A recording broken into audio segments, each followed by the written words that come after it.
So hi guys, good evening everyone. What's up mga kalaman at kapatay gutom. Ayan nga yung tita ng amo ko. Kaya nga kaming lumabas dito. Kami dyan sa labasan namin kasi marami nagtitinda dyan na kung ano-ano. Lumabas na nga siya dyan ng wallet niya kasi siya ang bangko ngayon, Charis.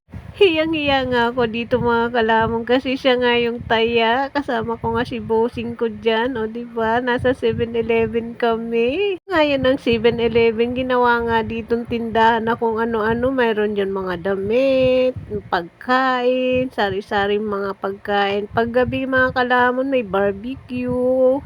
Mayroong pagkain dito mga kalamon kasi marami kang pagpipilian kasi mayroon dyan lechon manok, mayroon dyan sisig, mayroon dyan cafe. Anyway, dumaan nga dyan si kuya kaya ayan, kinat natin. So doon nga daw kami uupo sa bandang yun, malapit doon kung saan may nagkakanta. Kaya ako nga ito binoys likod mga kalamon at kapatay gutom. Na nga kayo mga kalamon dahil nga kakauwi lang namin ito. Kailangan ko talaga itong i-edit dahil marami nga itong video natin. Araw nga tayo hindi nakapag-upload. Sabi ko nga sakto wala tayong ganap nung ilang araw. Nga kami sa 7-Eleven, nagpili na nga kami dyan ng maiinom namin dahil nga kakain nga kami dyan. Diba sabi ko nga dyan, dinuloko nga nila ako dito. Nahiya ka pa, walang hiya ka naman. Charis! Yung mga kalamon, walang hiya talaga ako. Walang hiya talaga ako. Kaya nga hiyang-hiya ako dyan sa tita ng amo ko. Kasi nga, dinibre niya kami ng inumin, pati pagkain, barbecue. Nga yung binili niyang barbecue. Pero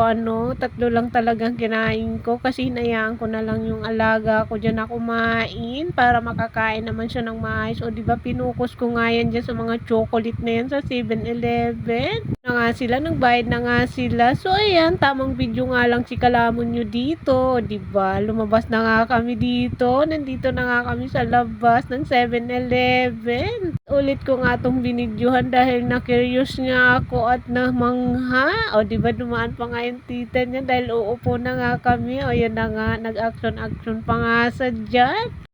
May dyan, may parol-parol dyan sa building na yan kung saan nandyan kami sa baba. May nag-upo sa may tapat na yan ng nagkikimat-kimat na yan para naman kami nasa club. Charis! Hindi, dito lang yan sa labas ng 7-Eleven kung saan marami nagtitinda. Kung ako dyan ang alaga ko, gusto ko daw bang regalo na dress. Sabi ko nga hindi naman ako mahilig sa dress dahil nga dami-dami kong dress, di ko naman nasusuot. Diba tamang video nga lang tayo dito, wala tayong ganang for this video dahil kakain nga lang tayo dito, si kalamon nyo at aking kasama na bossing at tita niya, yun ang taya, diba, yan yung mga banda-banda na nagkakanta dyan, diba may picture yun, kinunan ko nga sila dyan ng picture, diba, sila lang yun, di na ako sumali dahil moment nila yung Chari lang. Thank you so much watching, maraming thank you mga kalamon, bye!